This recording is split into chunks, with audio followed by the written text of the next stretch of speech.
Okay, continue करते हैं आगे। हम स्फेरिकल मिरर के अंदर जो मोशन हो रहा है ऑब्जेक्ट का, वेलोसिटी का, ऑब्जेक्ट की वेलोसिटी का एंड इमेज की वेलोसिटी का, और साथ ही साथ मिरर भी अगर मूव हो रहा है तो क्या सिचुएशंस बनेगी।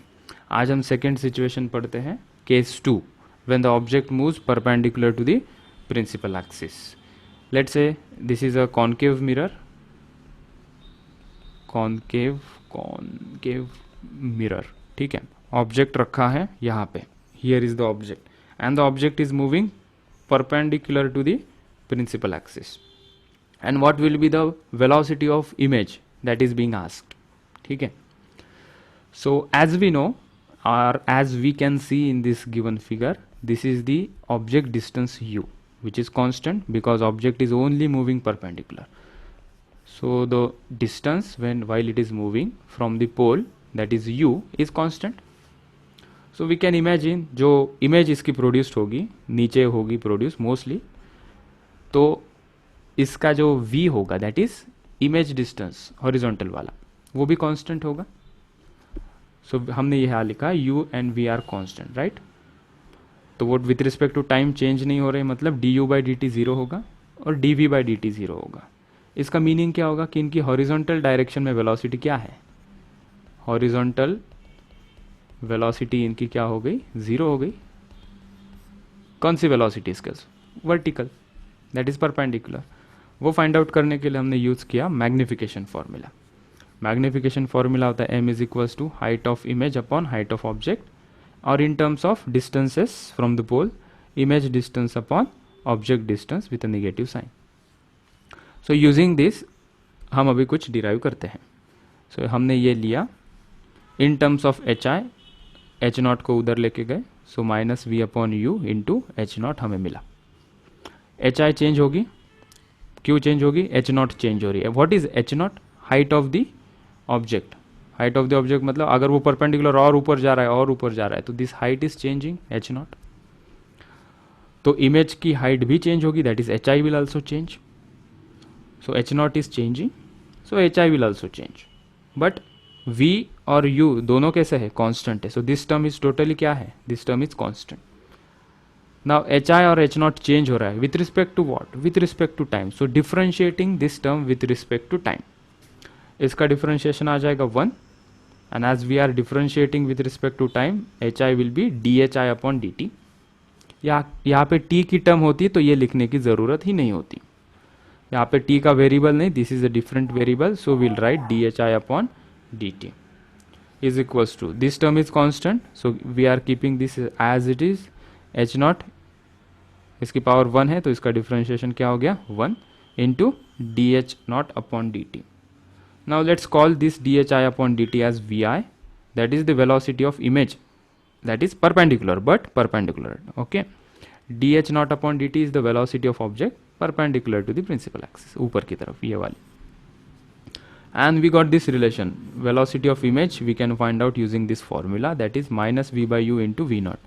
Now if you compare to the previous case when the object was moving along the principal axis, यहाँ पे ये टर्म के अंदर एक चेंज क्या था, यहाँ पे वी स्क्वायर और यू स्क्वायर था. If you want to see, हाँ ये यहाँ पे हम देख सकते हैं.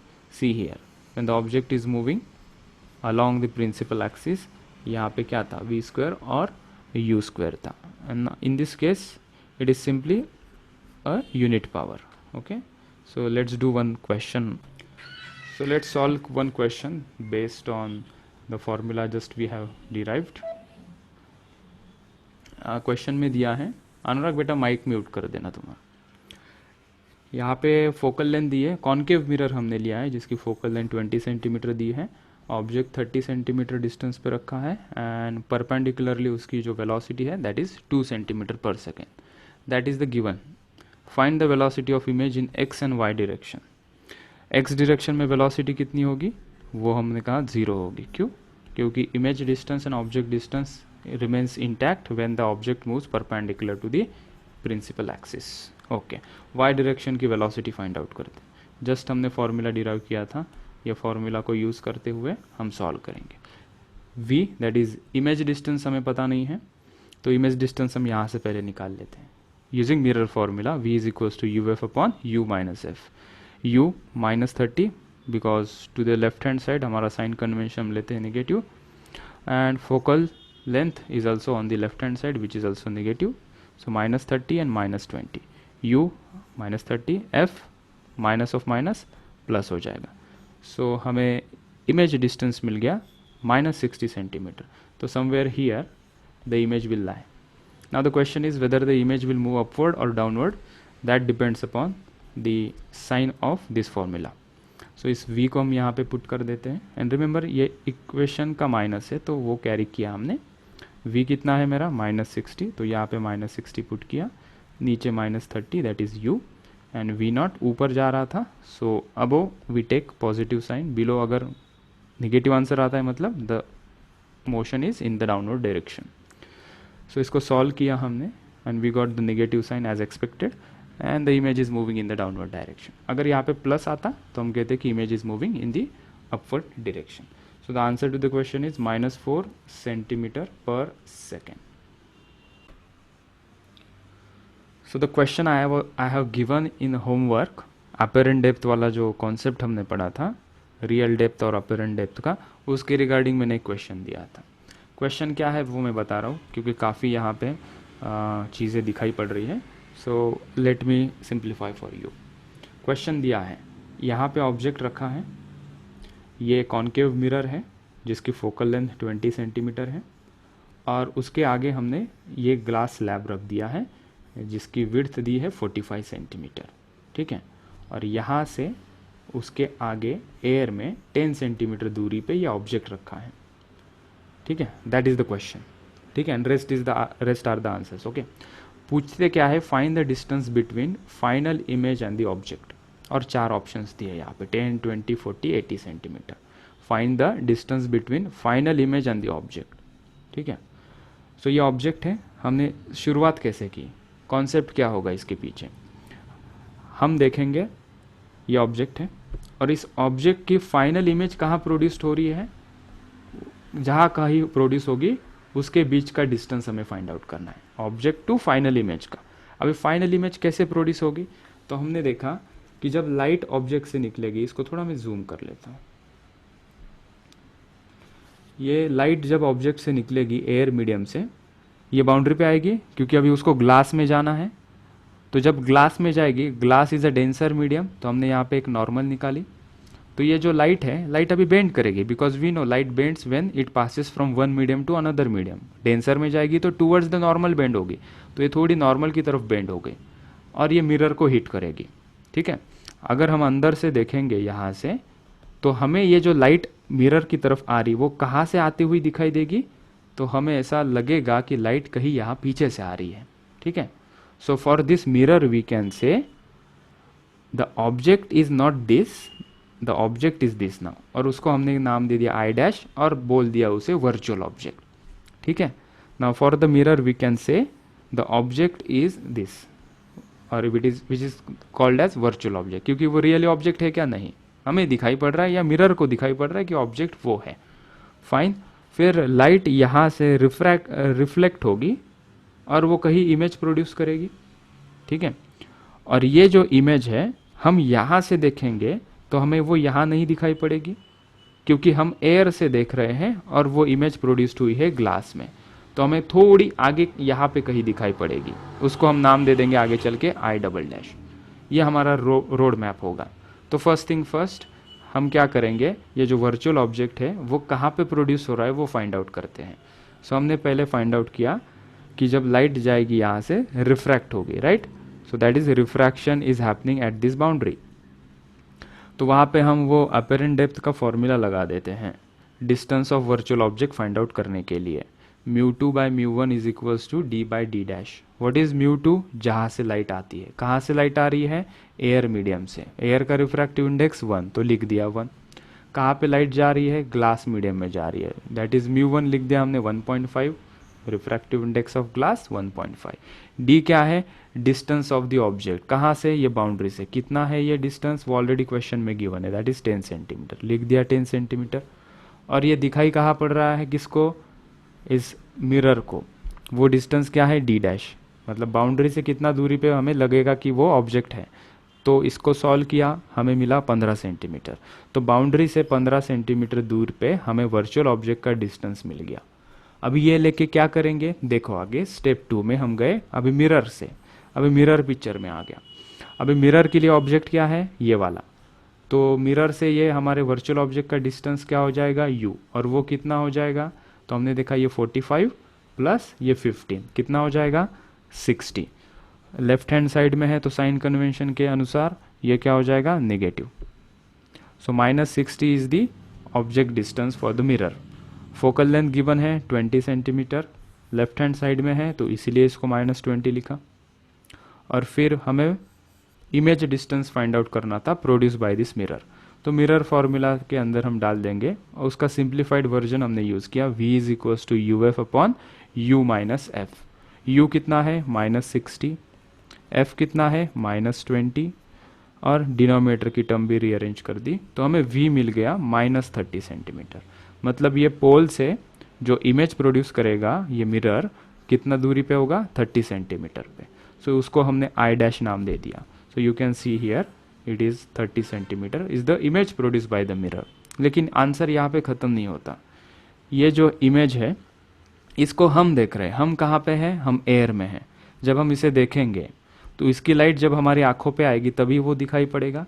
और इसकी लाइट सीधा सीधा नहीं आ रही है, ये पहले ग्लास से पास होते हुए अभी ये एयर में आ जाएगी, एयर मीडियम में, तो इसका रिफ्रैक्शन होगा फिर से। मतलब जाते टाइम भी रिफ्रैक्शन हुआ, रिफ्लेक्शन होके फिर एक बार रिफ्रैक्शन हुआ। तो यहाँ पे जो रिफ्रैक्शन होगा उसके कारण ये जो इमेज प्रोड्यूस्ड हो गई है हमारी आंखों को, वो यहाँ पे नहीं कहीं थोड़ा दूसरे दूरी पे दिखाई पड़ेगी। कहाँ दिखाई पड़ेगी वो फाइंड आउट करते हैं at the step number 3। So we call it as again refraction at the boundary for the image produced. इस इमेज के लिए रिफ्रैक्शन होगा, दैट इज आई डैश, और वो कहाँ पे, ग्लास पे, वो लिख लिया हमने। फॉर्मूला लिख दिया, μ2 by μ1 is equals to d by D dash. μ2 क्या लेंगे हम, जहाँ से लाइट निकल रही है, कहाँ से निकल रही है, ग्लास मीडियम से। ग्लास का रिफ्रैक्टिव इंडेक्स कितना है, 1.5, तो वो लिख दिया। डिवाइडेड बाई μ1, कहाँ पे जा रही है, एयर मीडियम में जा रही है, तो रिफ्रैक्टिव इंडेक्स कितना है इसका, 1। फिर आएगा d क्या होगा, बाउंड्री से जो हमारा ऑब्जेक्ट होगा, ऑब्जेक्ट ही कहेंगे ना, ये इमेज को हम ऑब्जेक्ट कहेंगे हमारे पर्पस के लिए। ये डिस्टेंस हमने फाइंड आउट किया, कितना आया ये डिस्टेंस, ये टोटल 45 है, उसमें से ये 30 हटा दो तो ये कितना बचेगा, वो कितना बचा, 45 minus 30 that is 15। Divided by D dash, उसकी इमेज कहाँ प्रोड्यूस होगी वो हमने यहाँ से कैलकुलेट किया, that is 10 centimetre. So D dash कितना आया हमारा, 10 centimetre. What is D dash, distance of the apparent depth of this object from the boundary, कितना, 10 सेंटीमीटर। तो ये डिस्टेंस कितना आया, 10 सेंटीमीटर। उसको हमने आई डबल डैश नाम दे दिया। ये क्या है, ये हमें दिखाई पड़ेगा इतनी दूरी पे। तो हमें पूछा है find the distance between the final image and the object. ये रहा ऑब्जेक्ट और ये रही फाइनल इमेज, इनके बीच का डिस्टेंस कितना है, ये डिस्टेंस है 10, ये देखो, और उसके आगे कितना है 10। सो टोटल डिस्टेंस कितना हो गया, 10 सेंटीमीटर प्लस ये 10 centimetre, that is 20 centimetre is answer to this question. Let's see now the shift through glass slab. मतलब यहाँ पे कोई हमें ग्लास स्लैब दी होगी, यहाँ पे ऑब्जेक्ट ओ दिया होगा, हम यहाँ से देखेंगे, मतलब ग्लास स्लैब के लेफ्ट में एयर है, राइट में भी एयर है। हम जब यहाँ से देखेंगे तो ये जो ऑब्जेक्ट है, ये ऑब्जेक्ट हमें कहीं दूसरे डिस्टेंस पे दिखाई पड़ेगा। मतलब ये ऑब्जेक्ट ऐसा हो सकता है कि यहाँ दिखाई पड़े, तो वो डिस्टेंस कितना है जो शिफ्ट हो गया है एक्चुअल ऑब्जेक्ट डिस्टेंस से जब हम यहाँ से देख रहे हैं, वो हमें फाइंड आउट करना है। That is called as shift through the glass slab. तो हम एक डेरिवेशन करेंगे, बड़ा सिंपल है, लग रहा है यहाँ पे कॉम्प्लिकेटेड, इट्स वेरी सिंपल। पहले सिचुएशन में हमने कंसिडर किया, फाइन। तो यहाँ पे यस, ऑब्जेक्ट से लाइट निकलेगी, सबसे पहले हम रे डायग्राम यहाँ निकालेंगे। ऑब्जेक्ट से लाइट निकलेगी, it is incident on now the boundary of the glass slab. यहाँ से हमने देखा कि लाइट क्या होगी, रिफ्रैक्ट होगी, रेयरर मीडियम से डेंसर मीडियम में जा रही है, so it is moving towards the normal, ठीक है। फिर जब सेकेंड सरफेस पे हम आएंगे, मैं थोड़ा जूम कर लेता हूँ इसे, ऑन द सेकेंड सरफेस यहाँ पे देखना, अभी लाइट ग्लास स्लैब से एयर में जा रही है, मतलब it is moving from denser medium to rarer, so it is move away from the normal. अगर हम यहाँ से देखेंगे तो हमें लगेगा कि लाइट पीछे से कहीं आ रही है, यहाँ से कोई लाइट आ रही है, राइट। तो ये हमें फाइंड आउट करना है कि ये टोटल जो शिफ्ट हुआ है ऑब्जेक्ट का, ये डिस्टेंस s कितना है जब हम यहाँ से देखेंगे, ठीक है। सो फर्स्ट स्टेप हमने क्या की, पहले बाउंड्री पे जो रिफ्रैक्शन होगा वहाँ से हम कुछ डेटा निकाल लेते हैं। That is at the first refraction, light आएगी, ये बाउंड्री से रिफ्रैक्ट होगी टूवर्ड्स द नॉर्मल, ये थोड़ा अंदर की तरफ शिफ्ट हो जाएगी। अभी जब ये यहाँ से शिफ्ट होगी, अगर हम लेट से इमेजिन करते हैं कि ग्लास में चले गए, बाय एनी मीन्स जा तो नहीं सकते प्रैक्टिकली, लेकिन अगर ग्लास से देखेंगे तो ये इमेज हमें कहीं थोड़ी पीछे से दिखाई पड़ेगी, ये because of the first refraction at the boundary. उसको हमने आई डैश नाम दे दिया, ठीक है।